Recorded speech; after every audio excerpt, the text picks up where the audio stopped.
Everyone, welcome.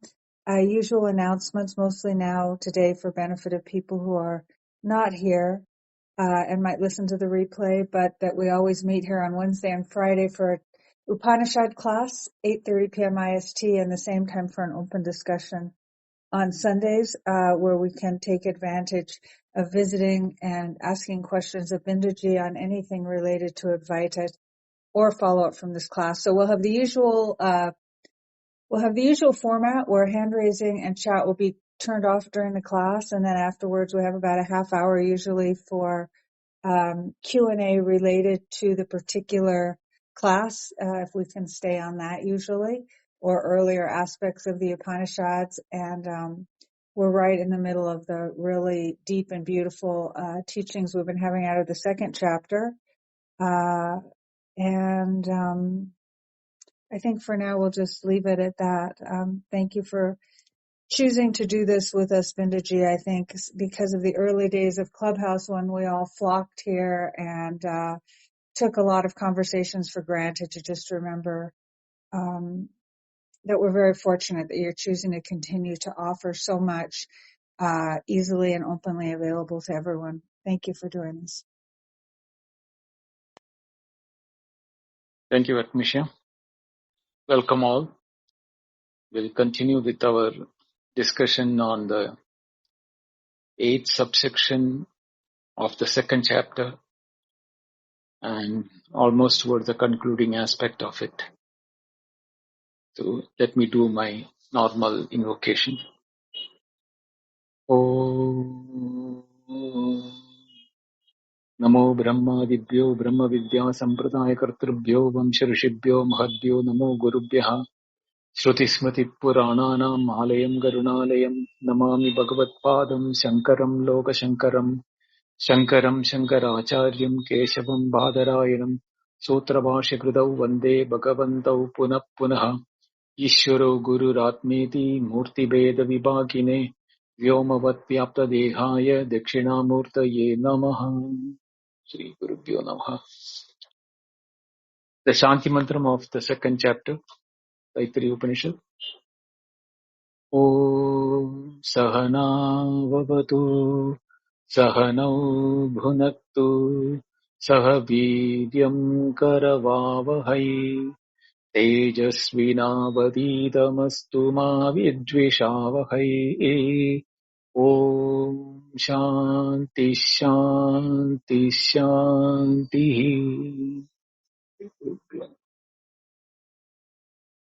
Last week we were discussing about the nature between when we have the otherness and the apprehension of otherness, and when we do not have it. So in this relationship, we touched upon the Jagrat Swapna Sushupti. If we have to discuss on this, I think there is no end to it, or there can never be a conclusion, because depending upon where we are firmly abiding, that will make us of different opinion. So it's very difficult to get into a concomitance or a mutual understanding that this is what the Upanishad is telling. To make it very simple, or make it much more palatable and understanding for our transactional mind, Acharya Shankara is simplifying that as when you have the experience of otherness, which is called the Grahanam in Sanskrit, and when we do not have that as Agrahanam, means non-apprehension or no otherness in that.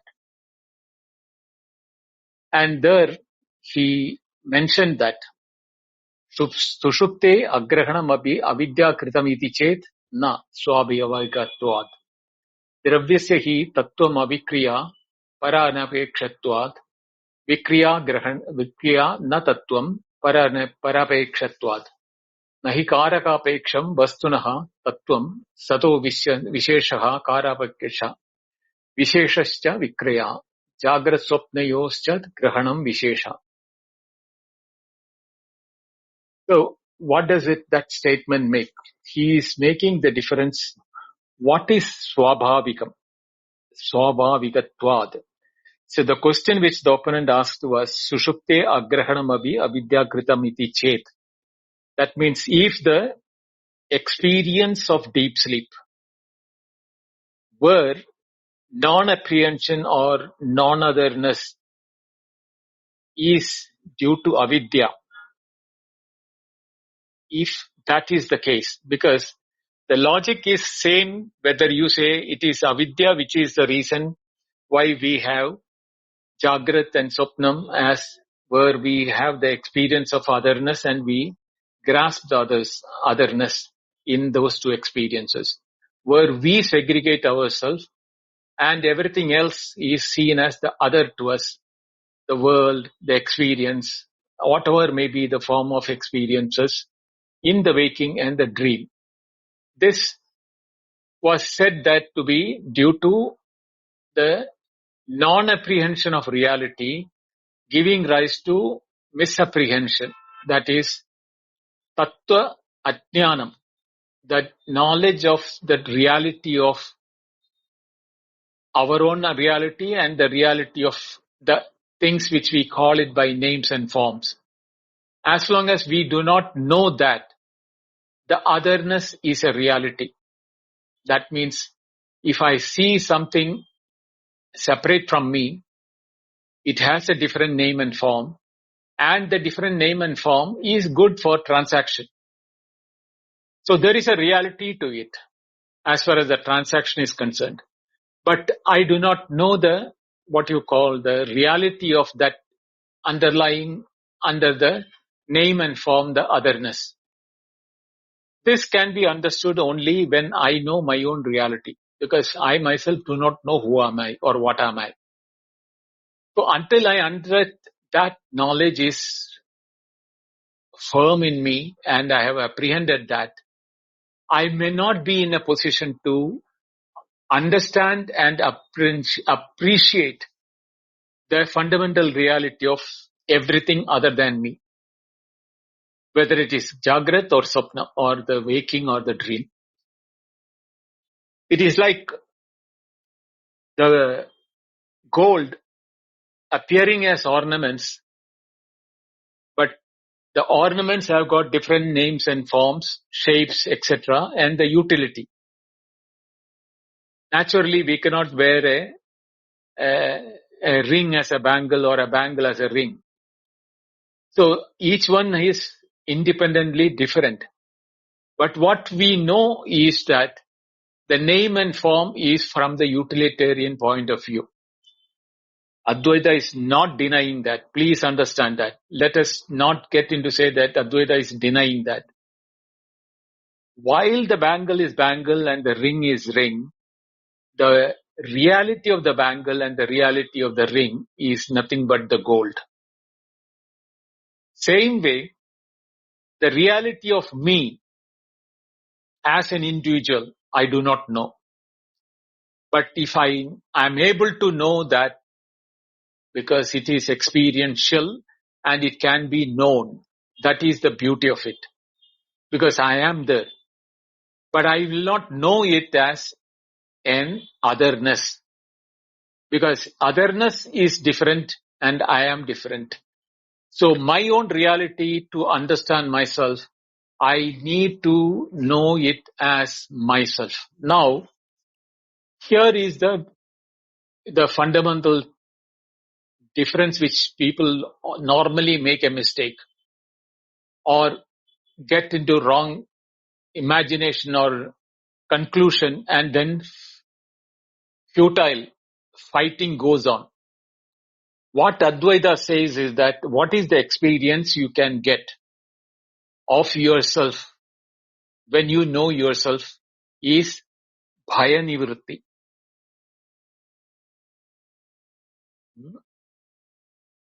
Idasmin andaram kurute atatasya bhayam bhavati. We studied that in detail.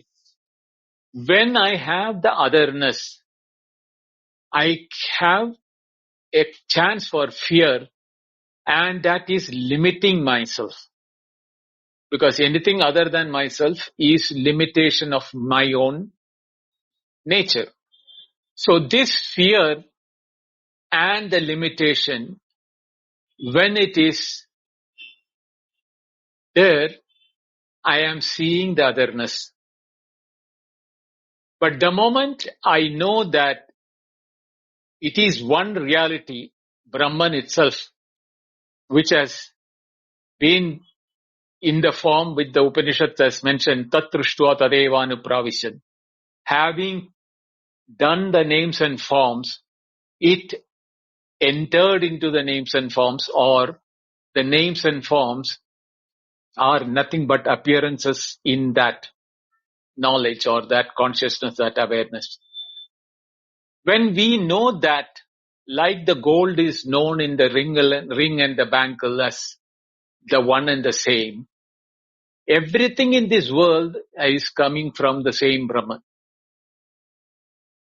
Whether it is the dog, the cow, the tree, the planet, the sun, the moon, you, me, everything.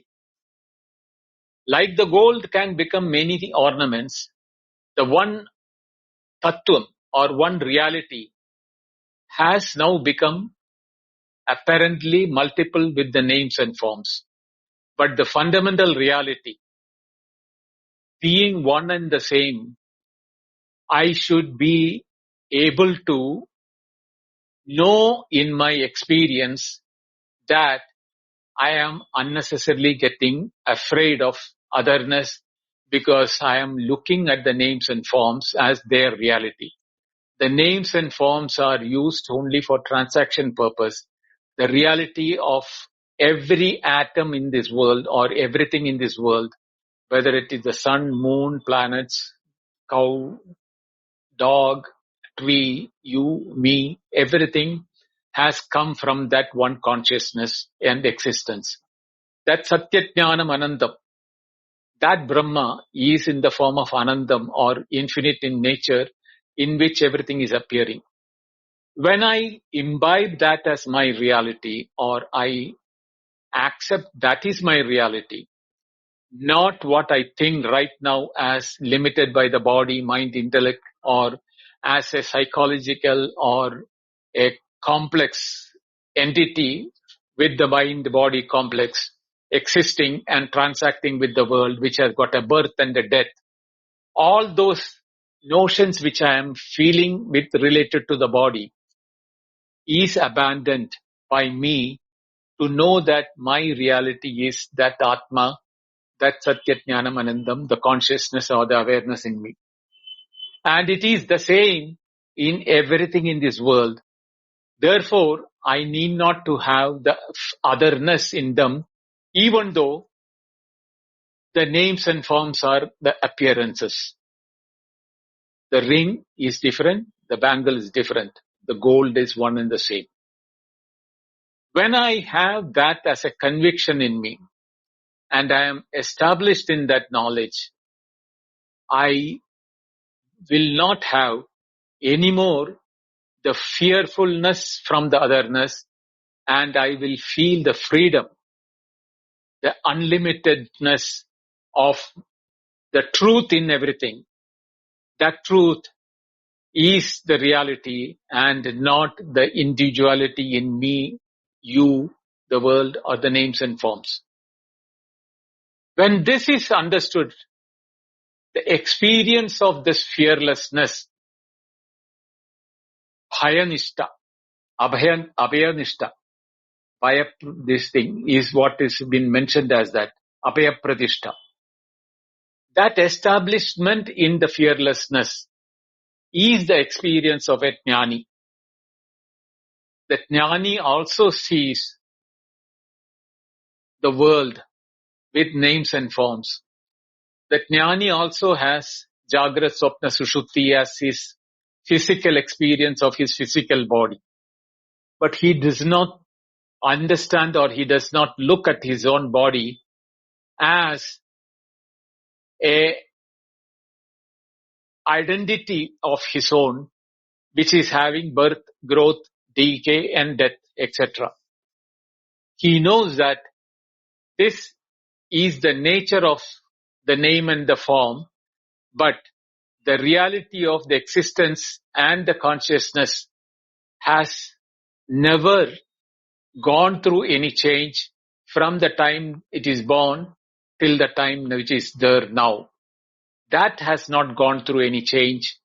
And same is the case with every name and form in this world. When he knows that, he is able to transact like a man who is knowing the mirage is not water, and a person who is seeing mirage as water, he can advise the man who is seeing mirage as water as that what you are seeing is not water, but it's a phenomenon of the air due to density difference. He can explain that. Exactly the same way, the Jnani, having understood the reality of the Upanishad and become affirmed in it, he is able to impart the knowledge, teach others, not seeing others as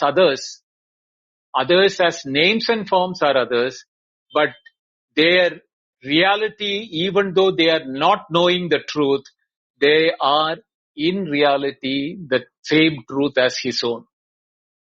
He doesn't see, the Jnani, the knower of Brahman, doesn't see an Ajnani as inferior to himself.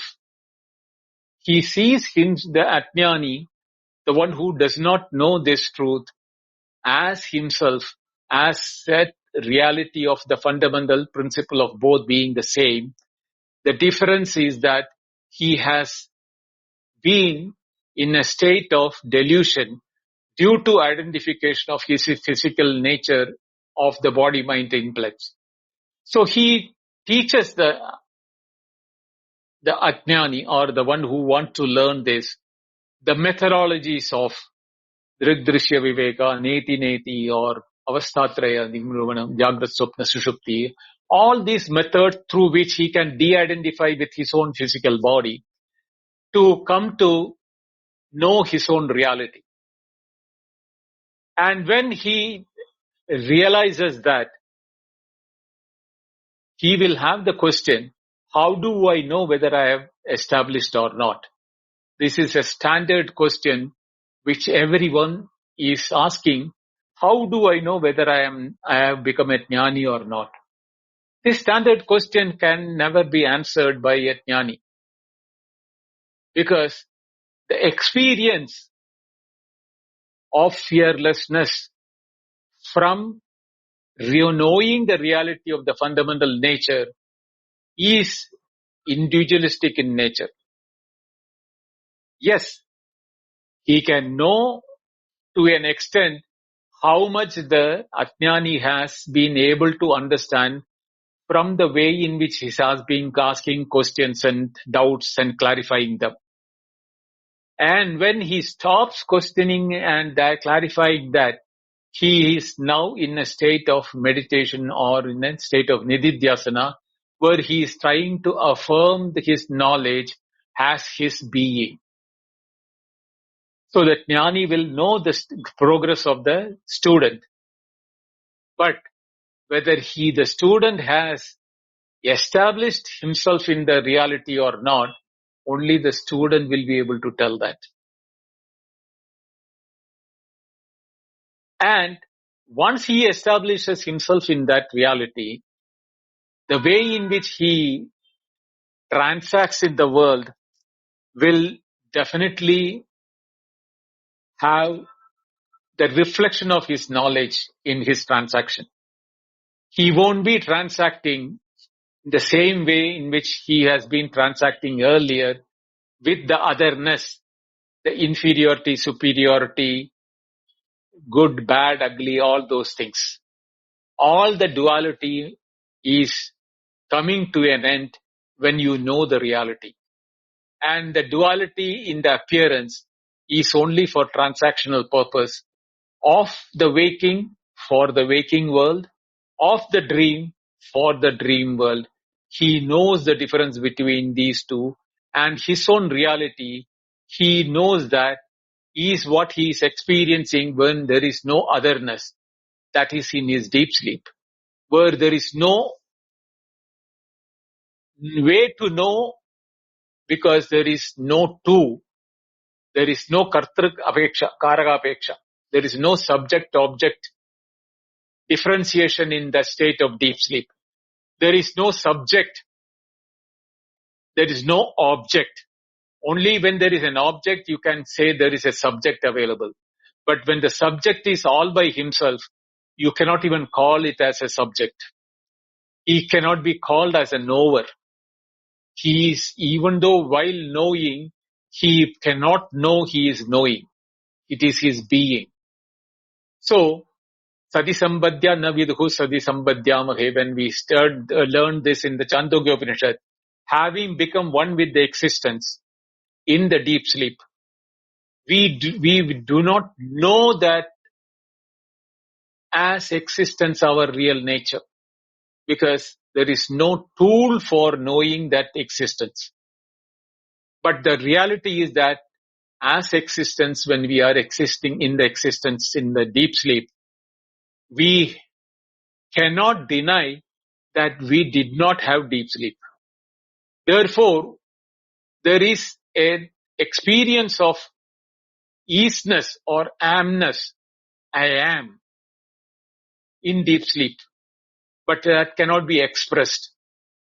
That existence aspect is a experience, but which cannot be expressed by words. All we do is remember that when we wake up to say that I had a good sleep, I knew nothing.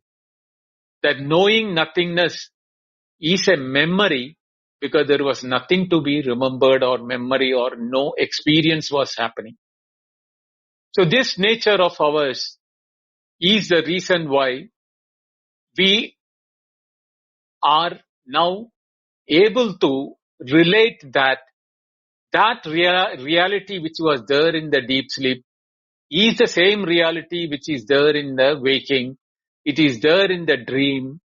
And what Chaturtam Manyante Sa Atma Savitneya, what we studied in the Mandukya Upanishad, that is the Atma, which is the reality. And in the Jagrat and Swapna, there is this duality appearance, which is Swabhavika.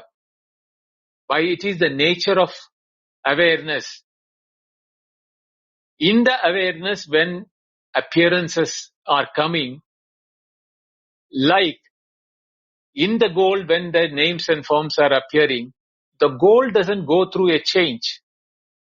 It remained as the bangle or the ring as a name and form, but the fundamental reality of the gold remained unchanged. Same way, our own Atma or nature of our true reality has not gone through any change when we were in dream or deep sleep or in the waking. But then, when we have the otherness and when we feel that the objects are separate, I am separate, and the name and forms are reality, this aspect is what Shankaracharya mentions here as Avidya-kritatvat. It is due to the delusion or ignorance, avidya or maya or bhranti, whatever name we want to call it. It is the delusion of not knowing our reality and not knowing the reality of the world of objects. We are taking the world of the objects and ourselves in the names and forms. If it is avidya kritam, or if it is due to a delusion of the waking, the question the opponent is asking is that, can it not be that the same avidya is present in the deep sleep also, because of which you are not knowing anything that? Because we know that ignorance is the reason we do not know things. So here in the waking, we are not knowing the reality there is ignorance. And when there is no not knowing the reality, the names and forms takes the role of the reality and we transact it. The logic is the same. If that is the case, why not we call it as the deep sleep is also avidyakritam, or as a result of ignorance, and due to which we are not knowing anything there. Even though everything is present there, it was a total ignorance. That is why the reason we are not knowing anything. For that only, Bhagavan Shankaracharya says that, na Swabhavikatvaat. It is the Swarupa of, or the nature. Swabhavika means Swabhava, means one's own nature. The nature of the deep sleep is the reason why we are not able to know anything in the deep sleep. Now, this is what he is explaining is Dravyasya hi tattvam avikriya para anapekshatvad.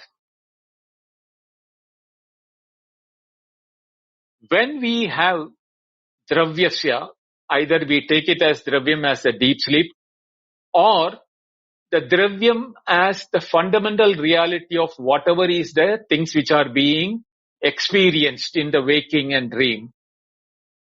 Both are Tattvam. Both are the reality, whether it's in a deep sleep or waking and dream. They are the Tattvam, or they are the fundamental reality. Avikriya, because there is no Vikriya here, or Vikriya means Grahanam, or Avikriya means non-apprehension. It cannot be apprehended. The reason why we cannot know as other, even in waking and dream, of the fundamental nature of others is because it is we ourselves. The dog, the cow, the tree, the planet, the sun, the moon, the you, me, everything is that same one self. When I cannot know myself, when I was there all alone myself in my deep sleep, I was not even knowing myself. It is not avidya. It is not the non-apprehension, because it is the swarupa, or my own nature, and there is no two-ness there or duality there for me to become the subject and the object. Therefore, even though while I was knowing myself, I cannot say I knew myself. The same, when I am coming to the waking, I know otherness by names and forms, but the fundamental reality of the otherness, being the same as myself, cannot be seen or separate as a subject-object relationship, but similar to that of deep sleep, where I cannot segregate themselves. My reality and the reality of the world being one and the same, I am not in a position to segregate that and to say that the reality of the dog, the cow, the tree, the planet, the sun, the moon, you and me is the same as mine from experiential point of view. Because there is no experience possible in yourself. That is why when it is mentioned that bhaya nivritti happens, when we do not know otherness, we have the fear of the otherness. But when we know the fear otherness as myself or the same as my own reality, then this fear form the name and form, which is attributed to my own nature as the dog, the cow, the tree, the planet, the sun, the moon, you and me. That aspect is now become secondary in nature, and I need not be worried about it, or I'm not be scared of it. This is the Sarvatma Bhava, what it comes from. Sarvatma Bhava means Sarvam Atma Eva. Everything is that Sarvam, Atma. The Sarvam is there. That is why Sarvam Kaluidam Brahma is also being made, the statement. Sarvam as names and forms are there. The world in the waking is available. They are available for transaction. What Advaita is asking us to know is that what is the fundamental reality of the names and forms? If everything in this world has come from the same Brahman or Atman and has taken appearances of names and forms, like from the same space, everything which is appearing in the space is utilizing space but having different names and forms. Without space, they do not have an existence, including myself, yourself, everything which is there. But we do not have the acceptance of space for transaction purpose. Even though reality-wise we know that it is the one and only the same space which is being used by all of us for the appearance, whether it is the planets, for the tree, dog, you, me, everything. That fearlessness does not dawn upon us. Why? Is because our still transaction is based on the names and forms, in spite of the fundamental thing that we are all sharing the same shared space. In the shared space, we are all existing. Without the space, none of us will be existing. So why should I be scared? That question we don't ask ourselves. We do not have the experience of the space in the names and forms. We do not have the experience of the name and form, the space in me, my own existence. Even though theoretically we know that, experientially we do not know it. But that is not the case when it comes to existence. Existence is my experience. I exist. I am. Same existence is experienced in every name and form. There is no name and form without existence. So when I am able to go beyond space, which also is in existence, that becomes experiential to us. Experiential in the sense that we do not know what is existence of my own.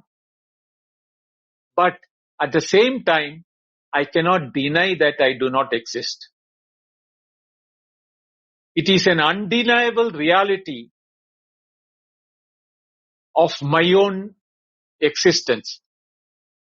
And I can say it is the same in every name and form.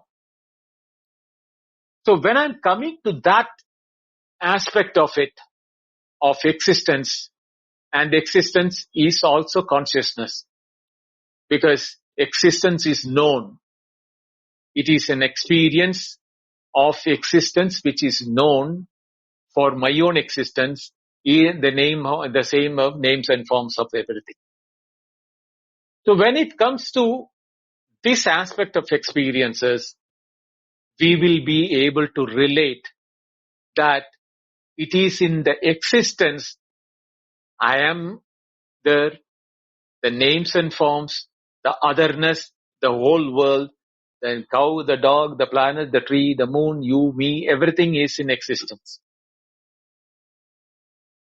And never can existence be eradicated from the experiences. So my experience of fear is due to what?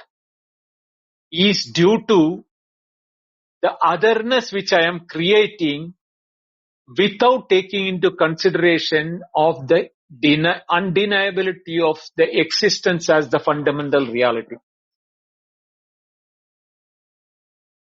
But when I'm doing that, or when I'm able to do that, the fear aspect in me, the limitations which I was thinking in myself due to the otherness in me, that vanishes. We need to think, meditate upon this. This is only Shravana what you are doing. You have to do the analytical thing in your mind. And then when you come to the Nididhyasana and get convinced, this experience of fearlessness will be overwhelming us into such an extent that you will be a changed person with that knowledge. Your experiences will not change, your world will not change, your transactions will not change, but the approach with which we transact in the world, the approach which we see the otherness will change. That is why in the commentary, Shankaracharya wants us to take to such a depth on this aspect to understand that when the Karakapeksha means the subject, object, and the details of the adjectives with which we call the otherness, they are all past in there only Jagrata Swapna. In our Sushupti, it is not there. A typical question which comes as a follow-up of this is, what about the otherness of Ishvara? Therefore, Shankaracharya says that, Tasmat Swabhavikatvaat Jagrata Swapnavat na Sushupte Visheshaha. So this Swabhavikatvam, or the nature of our fundamental reality,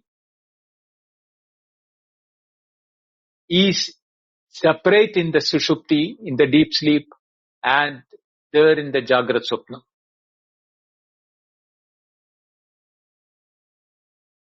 Yesham punar ishvaro anyaha atmanaha karyam che anyat tesham bhaya nivrittihi bhayasya anya nimittatvad satahascha anyasya atmahana anubhavati.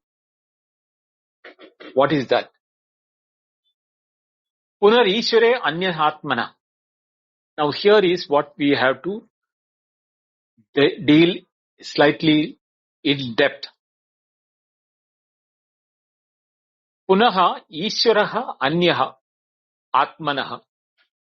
If I am considering myself and the Ishvara separate,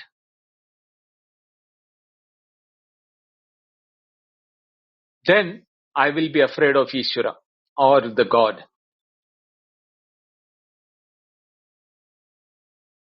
Advaita is not telling that you should not be having devotion to God. You should not be thinking God is, no, you should not be having fear of God, etc. No, that is not what Advaita is telling. What Advaita wants us to understand is that the tattvam or the reality of Ishvara is to be known. We know Ishvara, but we do not know the reality of Ishvara.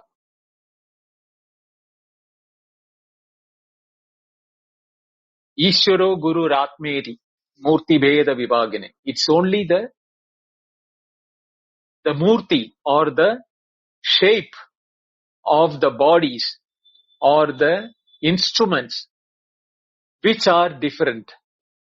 The fundamental reality of God and human, or not only human, every atom in this world which comes out from the same source cannot be different. One who sees that, like Hanuman says, when he is in the Ishvara Bhava, he is one with the Rama. Same way, we should be knowing the reality of Ishvara, and when we know the reality of Ishvara, we are in a state to know and appreciate the power of Ishvara and the power of the world of the creation. Therefore, we may appreciate the fear of God as a love of God, not as a fear of God. Because of the power of Ishvara is different from the power of the Jiva, because of the Murti difference. But it is just like the tsunami, we may be afraid, but we may not be afraid of the waves which wet our feet. Both are nothing but the same water, the same wave. One has a power and the other, we are feeling that it is a enjoyment where we may be even able to surf in it. But nobody can go into a tsunami and surf. This type of understanding the transactional difference, but appreciating the fundamental reality will make us not afraid of God, but love of God. Advaita wants you to love the God as your own reality. Lot of people who have taken to Advaita has become atheists, simply thinking that my reality and the God reality is one and the same, so there is no God. No, Advaita doesn't say there is no God. Advaita accepts the presence of God in the creation, where the creation is seen as multitude in Jagrat Swapna. But when it is in the reality, Swabhavikatvaat, Swarupa, your Swarupa, where is the God in your deep sleep? In the deep sleep, you are neither Christian nor Hindu nor Muslim, nothing. There is no God, there is no you, there is no world. You have become one with the reality. But when you come to the reality, to the world of existence, where otherness is there, you will have the world of experiences, you have the creation, you are receiving. But even that time, we should know that what is the reality and why the names and forms are appearing, why the separation is there, why the world, the ant, the mosquito, the cow, the god, everything in this world, even though fundamentally one, their names and forms are different, the instruments are different, they are only for transaction in the waking. And when we know that, we have no fear. We are accepting the names and forms and enjoying the waking with the knowledge that fundamental reality. It is just like the goldsmith seeing the gold in the ring and the bangle, but the lady who goes to buy or the man who goes to buy, he may not see the difference between the ring and the bracelet. For him or her, it is different. The knowledge of that fundamental reality will set us free. Therefore, Purani Ishvaraha Anyaha Atmanaha Karyam cha Anyat. Karyam means the world of objects, otherness. Tesham Bhayanivritti. The fear out of that will vanish when you know, when your nature, Swabhavikam. This is nothing but natural form of existence consciousness to remain without otherness in the deep sleep and to project otherness in the waking and in dream as separateness. Once we know that it is the same reality of the deep sleep, which is there in the waking, which is there in the dream, we are neither afraid of the waking nor afraid of the dream, nor afraid of the objects in the waking, nor afraid of the experiences of the dream. We are free. We are liberated. This is what is called moksha or mukti. The reason is that bhayasya anya nimittatvad. The fear can happen only when you have the otherness. Advaita wants us to understand and appreciate and make our reality that there is no otherness. The otherness is an appearance due to not knowing our fundamental reality of what we are and that. Anyasya cha satascha atmahana anuvatti. If we do not know this reality, then atmahana,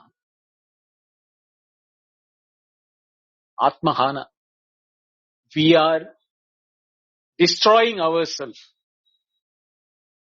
due to the ignorance, because we are in the ignorance only the otherness remains. In that otherness, we are afraid, and not only afraid, we are killing ourselves with the ignorance. Because all the activities which we are undertaking is destroying ourselves. Because we are moving away from the reality. The more we go away from the reality, the more we are destroying our possibility of becoming what we are. Even though in reality it is not happening, but the more we come into the clutches of ignorance and more we become ignorant about ourselves. And therefore, more will be our tendency to treat otherness and others as separate. And then we will see that everyone is separate from us. Either we want the superiority, or if somebody has a superiority showing towards us, we want to destroy him or her so that our superiority is established. This is what is happening in the world today. Every war, every annexation, or every killing that is happening in the name of religion is because there is no reality knowledge in the people who are doing that. They are not interested in knowing the truth. That is, therefore, they are actually not killing others. They are killing their own reality which is present in others in the form of appearance. Nacha asataha atmalabha. Asataha. If you are not in the reality, you can never know your truth. Na atmalabha. You can never know this reality as your own reality. Sapekshasya anyasya bhayahedutvam iti chet. Now the opponent is asking a question. Sapekshasya anyasya bhayahedutvam asti chet iti chet. That sapeksha, relative. It is the relativeness in the waking. We understand that there is the opponent is now coming closer. So he's saying that understand that Atma is the one, Brahman has become everything in this world. Tatshtva tadeva anupravishat, or tasmade tasmad atmana akasha sambhuta. All those statements which he studied earlier. But there is apeksha, means relativity in that otherness. If that is the case for the Bhayahetu, or they become the reason, if that is the question, that is Ishvara is apeksha wise powerful. I am not as powerful as Ishvara. The king is powerful. I am not as powerful as the king. The mosquito is powerless compared to me, so I can kill the mosquito. or I can kill the animals and eat for myself, for my own this purpose. All these type of superiority, inferiority complex is the sapeksha. And is it not the reason for the bhayahetu or the fear? So Acharya says, no, it is not that. Tasyavi tulyatvat. There is no other place where you can put your finger and say that this is other. Tulyatvam here, you have to understand that equal. The equal nature of fundamental reality in everything, whether it is in the sun or in the Purusha. We studied that in the earlier. The sun's reality and the reality of the individual is one and the same.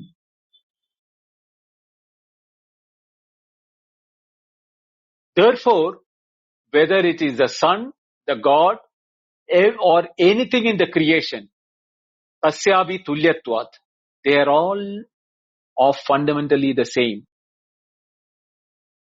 The gold, whether you are you make a sword or a knife or a dagger out of gold, or whether you make a tiara or a crown out of that, fundamentally they are all gold only. But you will be afraid of the dagger of the sword, and you will be not afraid of the tiara or the crown. But when you know the dagger or the sword is also in your hand, the tiara is also on your own head, will you be afraid of the dagger in your own hand? You will not be. Everything is in you. The gold is in you, the dagger or the sword is in you, the tiara or the bangle or the ring or the thing. You are sitting on a golden chair. Everything is within you. That type of an experience of tulyatvam, oneness, that is aham brahmasmi. Only in that state one can say aham brahmasmi. Even though the Upanishad says tad tvamasi, you are that. Knowing tad tvamasi has not made any change in Swetaketu in the first time. He had to hear it 9 times, then only it made a change in the son. Even though father knew it and he was teaching it. But the father, with the knowledge that he is same as his son as fundamental reality, he was knowing the son need to be instructed. That is why he asked the question, you have studied for 12 years under the teacher. Did the teacher tell you what is this fundamental reality?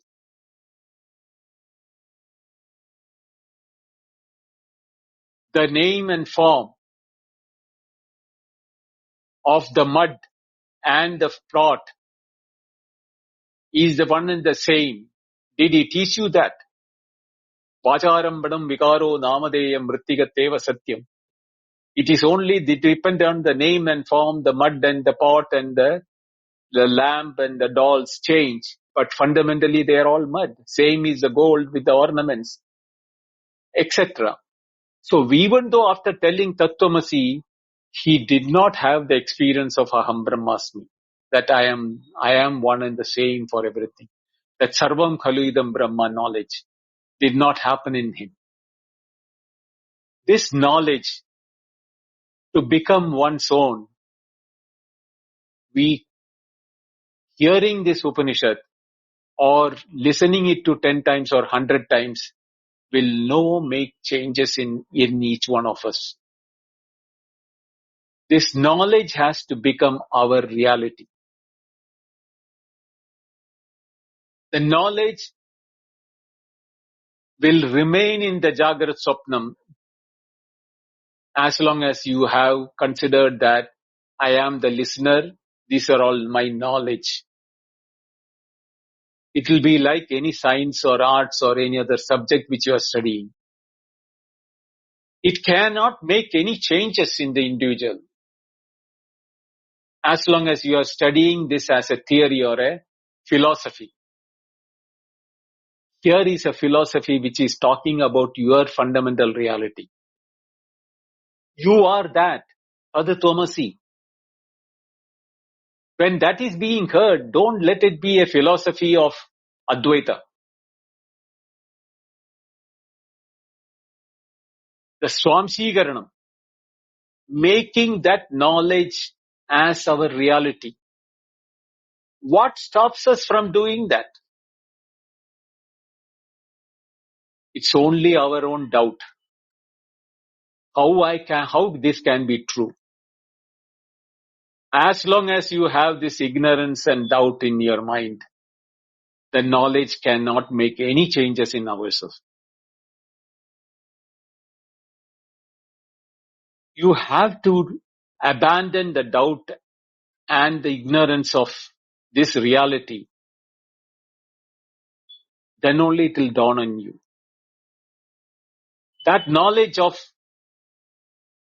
the Upanishad is not talking about the world outside.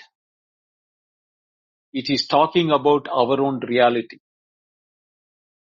If we do not realize that, the world will remain as the world. We will remain as ignorant as what we are, never making even an iota change in our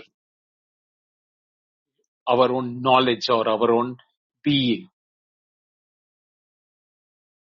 To become the knowledge has to be imbibed in letter and spirit.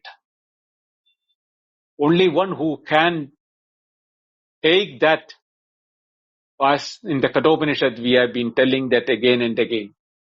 Avritta chakshu amrutattvamichan. That immortality and the state of freedom and fearlessness is what is awaiting you. All you have to do is avritta chakshu. Look into yourself as who we are. What is your true nature? Is the Upanishad telling something different or is it telling the truth? When you are realizing that Upanishad has been telling the truth and I am realizing that in myself, that is the only time when your ignorance and doubts will collapse. As long as it doesn't collapse, this teaching will no good to anybody. It will remain as a teaching, a philosophy, and many people will hear that and they will become the same abominable, incorrigible people, what they are doing in the day-to-day life. They will not become better human beings. They will not be looking at others as themselves. They will not be seeing the unity in the wide diversity. And as long as we do not see that and practice it, we will remain as ignorant as we were, and we will be. The only way to do is to become the knowledge, be the knowledge. What is that knowledge? The knowledge of who you were in your deep sleep is your true nature, and that is what you are even in your waking.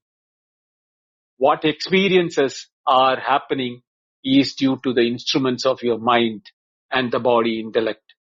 You are the fundamental reality who were there in the deep sleep.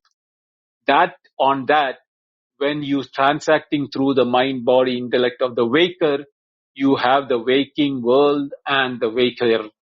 When you transact it of that of the dreamer, you have the dream world and the dreamer. But you have not undergone any change, whether you become the dreamer or the waker or the deep sleeper. You are the same Turiya, which has been Chadurtam Manyante Sa Atma Savitneyaha in the Mandukya Karika, what has been said. That is what we have to realize. Om.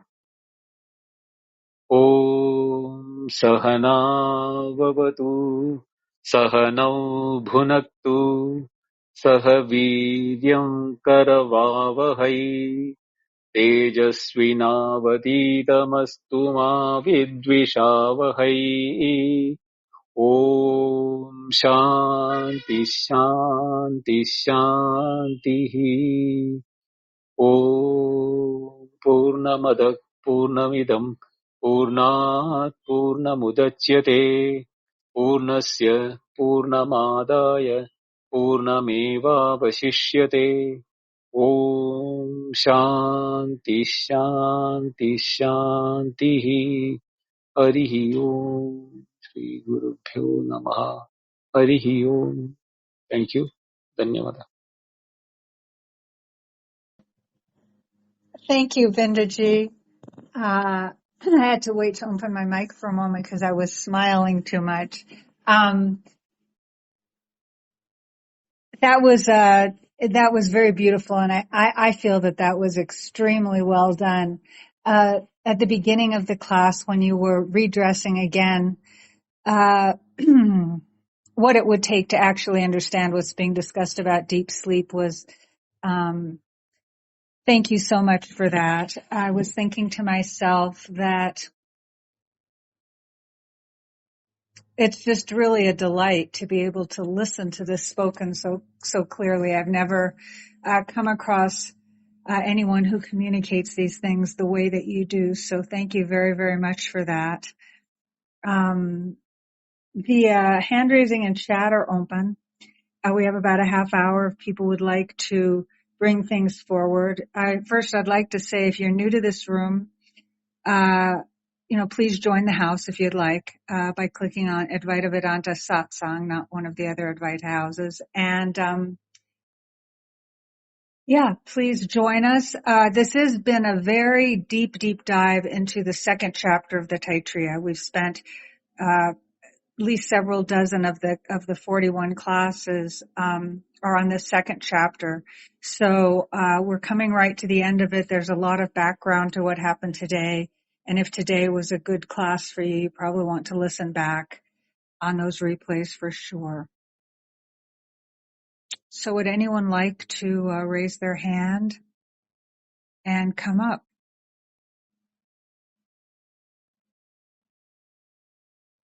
A couple of people are coming up. Welcome, Ganesh. Please go ahead. Namaste, Vindoji. namaste Ganesh Today it's a very, very deep session, and I just want to express Ganesh, try my to speak feelings. louder. It's really hard to hear you. I just want to express my feelings of today's lecture, and towards the end of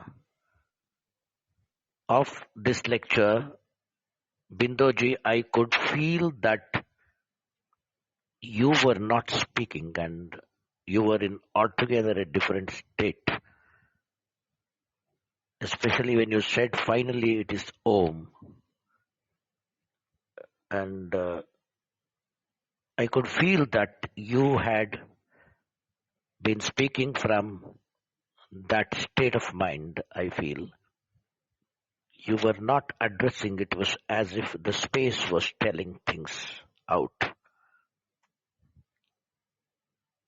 And I could feel it. This is my feeling today. I just wanted to express that. And one question still remains with my petty mental activity. This other is the source of fear, isn't it? So, if we dwell into the depths of meditation, the instrument, the mind, starts thinking myself as the other. And will there not be a possibility that we fear ourselves? Again, of course, with the mind, will it not create a lot of conflict or tension when the otherness of myself is felt, is my question, Binduji. How can you feel the otherness in yourself? That question itself has the answer in it. You are considering now there are two you. Where is the second you? When we are negating every multiplicity and saying that there is only one existence and the consciousness which is appearing as many, and that consciousness how can it measure anything other than consciousness, in consciousness, or in knowledge, or in awareness, or in being? So, what is that fear you are looking at? I am not able to understand. No, I mean to say, the more we dwell into the meditative process, so far my mind is thinking of itself as myself. And that self gets merged with the subconsciousness. And the myself is slowly getting dissolved. Will that process create any fear? Is there any possibility of that? See, I'm just talking. the ego Yeah. will create initial impediments. That is why the ego is asking questions and doubts and fear and all those things. It is not you who is asking these questions. It is the ego which is now having that feeling that what will happen to me when I am lost. That the death of the ego is the fear of the ego, which is what you are talking about. But Yes, that clearly. is Yes. that is no reality for it. It is only a ghost on yourself as yourself as an ego. You are not there. The So it is a otherness in creation. you is the ego. Ego. That ego will not have any fear because ego will not be able to stand. It is the ego is due to ignorance, which we call it as avidya. When the knowledge of the reality is coming, how can knowledge and ignorance stay together? For example, the sun can create a shadow only if there is anything other than the sun. There is no way there is a shadow for the sun, and there is no darkness in sun.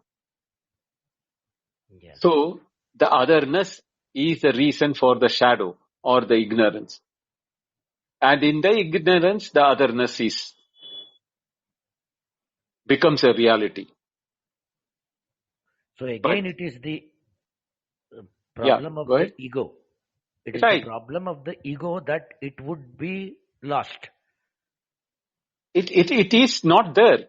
It is not there in the first place to lose. It is an appearance which you are feeling it is there. Where is the ego? For whom is the ego or what is the ego? Yes. The ego is a false feeling that we have created for ourselves. Yeah. It has no real locus standing. But it is so powerful. It is not. You are giving the power to it. It is just like you are seeing a ghost in the post, and as long as you do not leave the ghost, you will be afraid of the post. Yes. Only when you know it is post, the ghost was not there in the first place to be afraid. Fine. That is the same case. Our ego is the ghost which we have created for protection of our separatedness. That I am separate, the world is separate. That category to be protected, we created the ego ourselves. And then that ego wants to now protect the individuality. But it is not there in the first place. The other, no? Ego itself creates the other. Yes. By separating itself. Right. Right.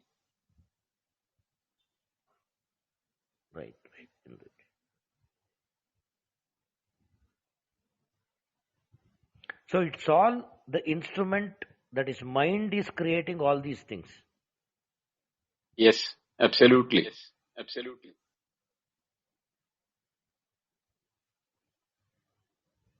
Thank you, Binduji. Thank you very much. Thank you, Ganesh. Namaste, Rajendra.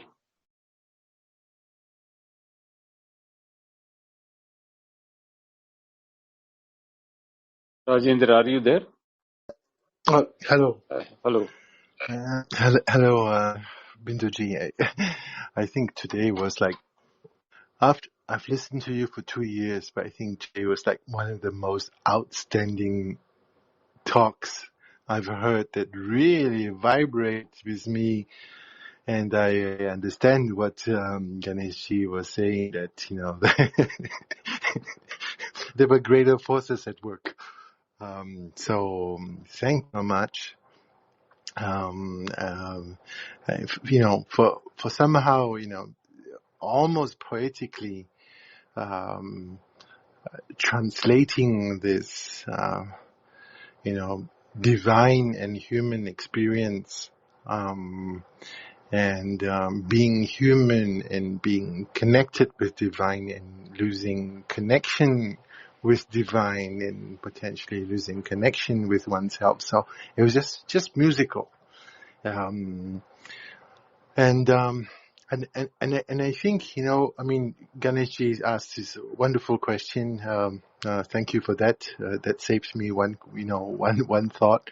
But what I would ask to speak on is at the end, not at the end, but just the position was beingness. So perhaps you can speak a little bit more about this beingness, within a secluded life, what that could mean, and in temporary life, what that means and translates or transacts to. So if you can share some of your thoughts on this beingness, I will be very grateful. Thank you so much. Thank you, Rajendra. Your question is very valid.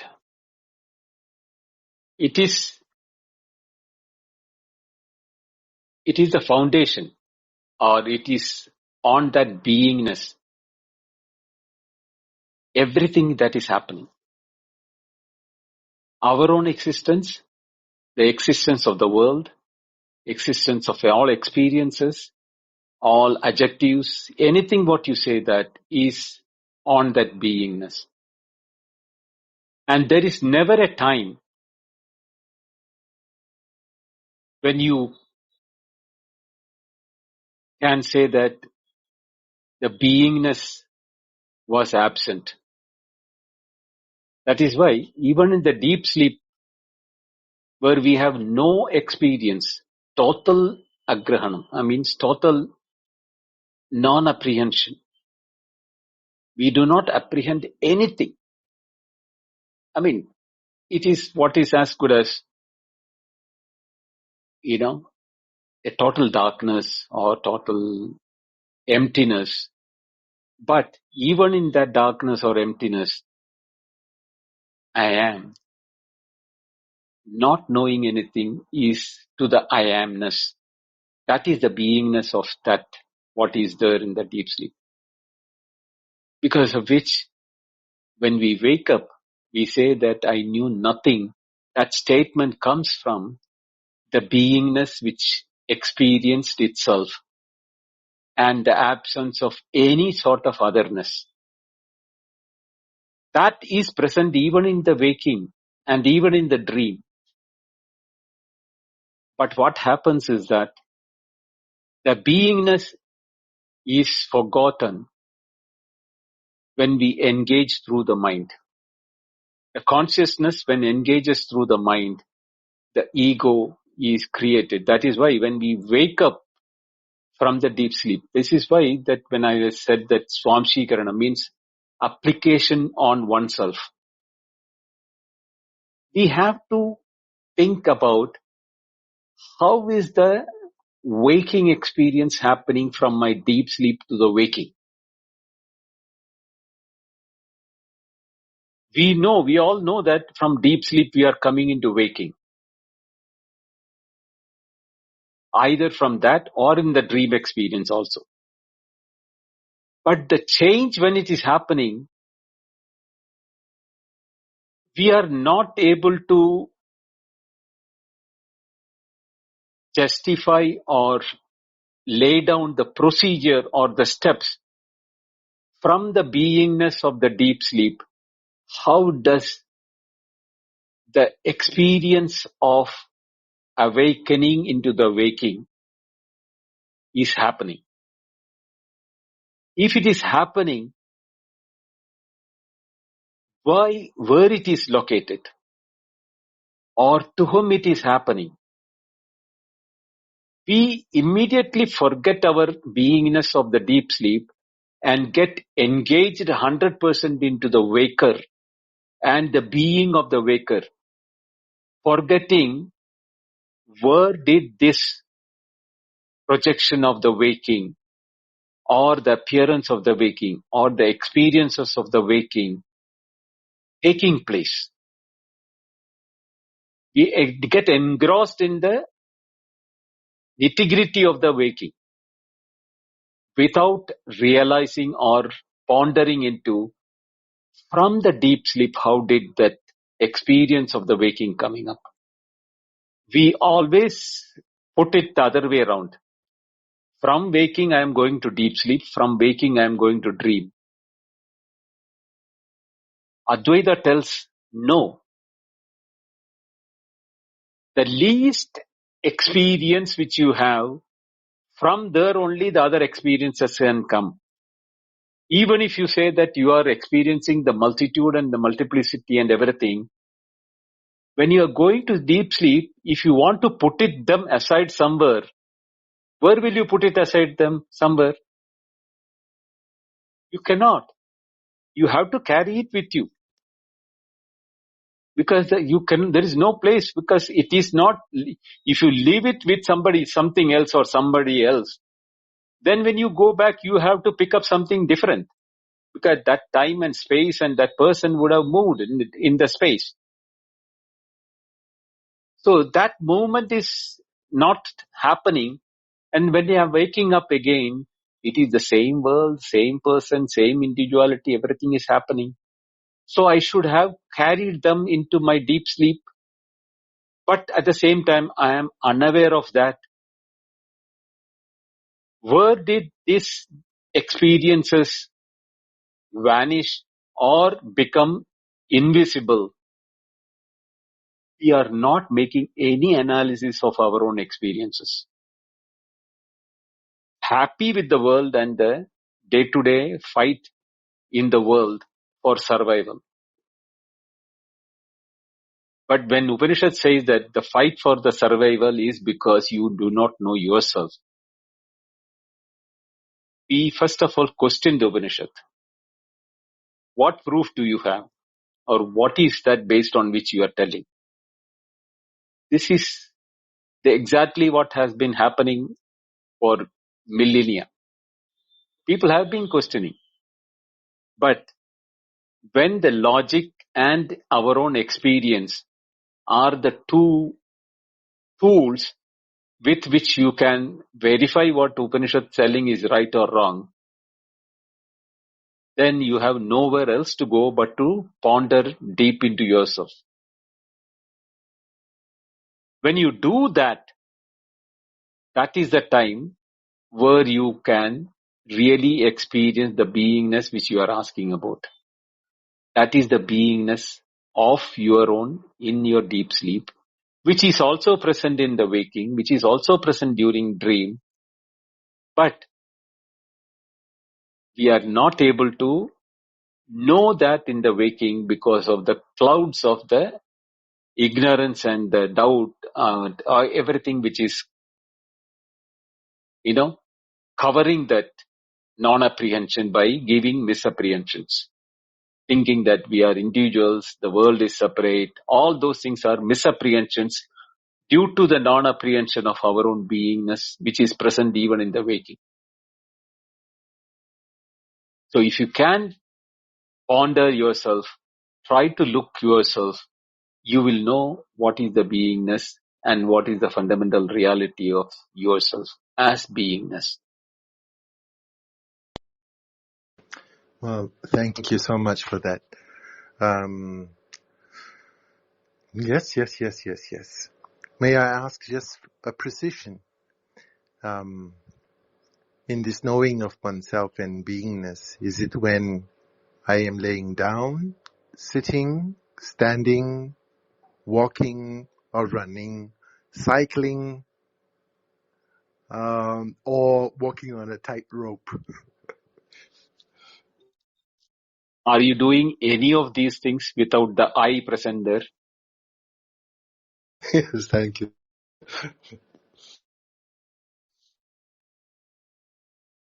Thank you, Rajendra. Namaste, Venkat. Namaste, Binduji. Hari Om, Artemisha, Ganesh, Rajinder. Binduji, this is a pretty good session. It removed many doubts. This Grahana was, it took me off the track. That Sarva Grahana, then this word, the playing with the word. We should have simply gone into that Anyabhave Abhavat, that Swabhavikatvaat, even when in that natural state with the eyes open. Also, there is no difference. That statement, Tasmat Swabhavikatvaat, Jagatrapna Vat Na Sushupte Visheshaha. This is, that Swabhavikatvaat everywhere. Doesn't matter. Waking, dream, deep sleep. That's a profound landing, we've been navigated into. It's just a prakriya that Shankara used to get here. First get to the deep sleep and then get to the Swabhavikatvaat that is common across all of this. Is that the way it is navigated? It's a prakriya this way, Binoji? Venkat, I want to make a comment also simultaneously. Okay. Somebody who has been listening to our recording, they said to me, Venkat was much more intuitive and looking inward before in his classes or in your classes. Now he is more depending upon the terms or the words of the book which he is holding, and he has lost his intuitiveness or introspection to such an extent that the words are more important to him rather than the intent of the lecture. That is a comment made to me. I said I will definitely convey this to Venkat. He will not take it in a bad sense because I know he is a very pure man and very serious and seeker, and he has all the interest. So I will take the liberty and inform him this. So that is the comment on your aspect of what some one or two people told me. But to come to your question, this agrahanam is being used by these terms used by Shankaracharya is to make us to go directly into a state where there is no apprehension or no grahanam at all in any of the system. That is the sushupti. And there, he has to link it that Agrahanam and Swabhavika together. Because just leaving that Agrahanam would have taken us into Shunyata, or, in a state of ignorance, avidya. So instead of giving a chance for nihilism and ignorance are the possibility in the deep sleep, the moment he mentioned that it is Swabhavikatvaat, or it is our nature, our true nature of ourselves is in the deep sleep, then you cannot bring the shunyata or avidya in that statement. That is why anyabhavat, when he mentions that, it is the absence of otherness should land you in yourself, not as a state of zilch or avidya. Or that is the words of agrahanam, swabhavikam, anyasya bhavat. These three words are used there. Karvadaji, this is nice of you. But for me, that comment doesn't make any sense because I don't see anybody at all except our conversation. Because I only see you, nobody else. And my conversation here is very much in the way Shankara taught. I'm trying to get that essence in his words through you. I'm making a sincere attempt. Sure. I understand that. Yeah. So otherwise, there is no. But now, I have a follow-up on this again. This Swabhavikatvaat, because this word now brings a dimension. Either, Anya Bhava, Abhava, Swabhavikatvaat. The Swabhavika means one's nature. It get reflected or manifested in the mind as natural oneness. It's a bhava shows up on mind as an equipment, and now with the Swabhavikatvaat now used common across either waking, dream, deep sleep. This brings no separation even from the mind altogether. That means waking, dream, deep sleep become irrelevant because the own nature is always everywhere. Right. That Anya Grahana gone, the separatedness is gone, where the mind was showing up as, a dividing equipment, also gone now. This Swabhavikatvaat now is pervasive everywhere. Your Turiya as a parallel. Is there anything, because this word is the Swabhavikatvaat, the word has a higher, broader effect than Turiya that get associated with three states, as in Mundaka. What is the parallel here, Binduji? See, here there is no parallel for Swabhavikatvaat, because that is the only reality. Like Brahman, Atman, you can say here used as parallel. One is in the cosmos, this thing, what is an individualistic, is microcosm and macrocosm. No, it is not like that. Swabhavika is even removing the microcosm, macrocosm aspect of it, things like that. What it is said, when even in the Mandukya, when we studied, na anda prajna, na bahi prajna, na veda prajnam, na prajnam, na prajnam, na prajnana ghanam. When all type of prajnas have been removed, that means all type of grahanam is removed in that. Achintyam avyavaharyam is what the words immediately followed that. It is not possible even to bring thought for Swabhavikatvam, other. Avyavahari means Vyavahara or transaction. For transaction, we need otherness. So the otherness is also being negated in that. So if you really read the seventh mantra of Mandukya, and exactly it is the same thing what is being said in this statement by Acharya. There is absolutely no difference between the two.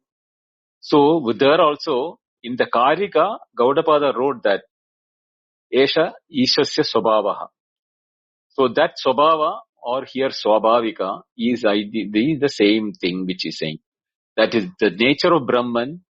Here is also nature of Brahman as individual or as the world or everything in the world.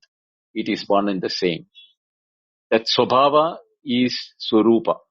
That there is no difference between Swabhava and Swarupa, different in when it comes to Brahman or Atman.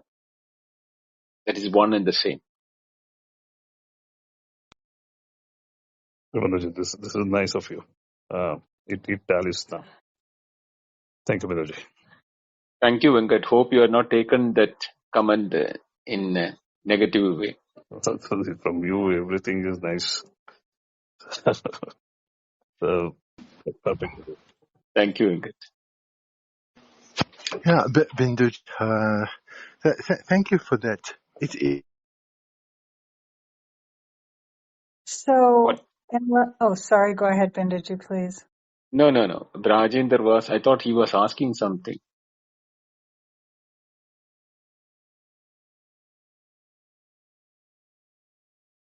Rajendra, you going. Is he asking something, Rajendra?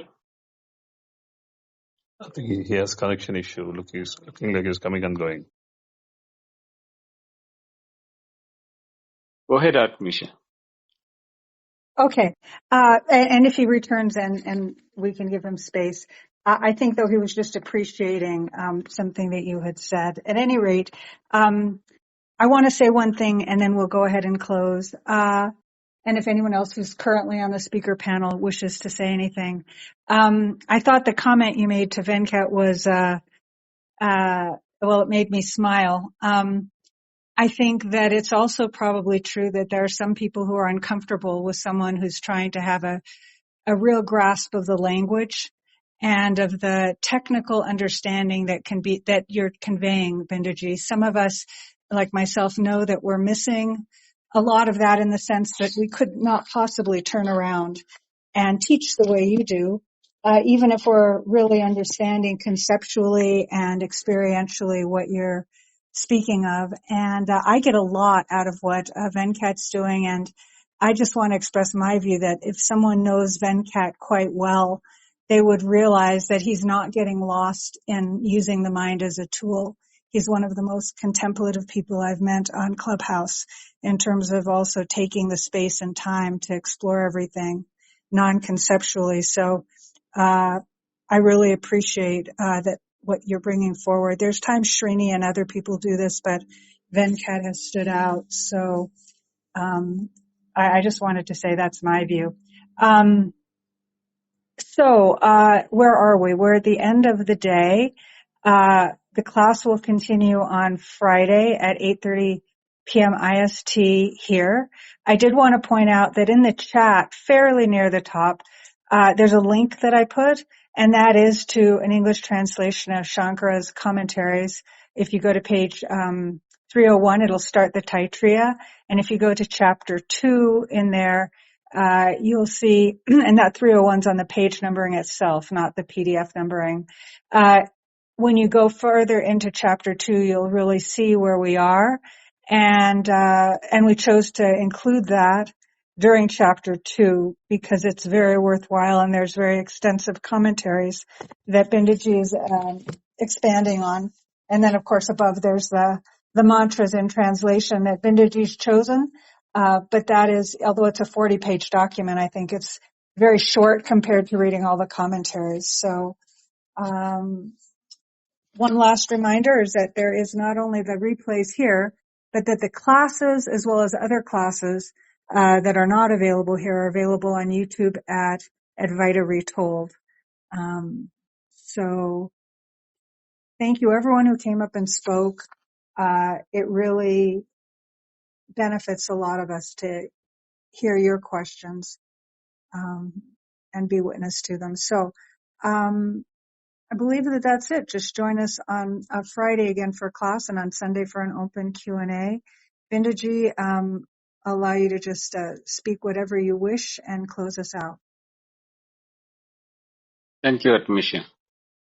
I also agree with you, Artemisha, what you said about Venkat. He's one of the very serious students I have in my class, and he's asking the questions. I know where it is coming from, and I never felt it anything, anything out of place when he asked these questions. And I appreciate and I allow him to continue to do the same thing, because it brings clarity not only to him, it brings clarity even to me to analyze and answer to him from that point of view. So, Venkat, keep doing what you're doing. Don't have to change. And thank you, Ganesh. Thank you, Rajendra, who was here, and Venkat for asking your questions. Thanking each one of you. Hope you have benefited or you are appreciating the way in which it is going further. We'll see you, continue our work on Friday.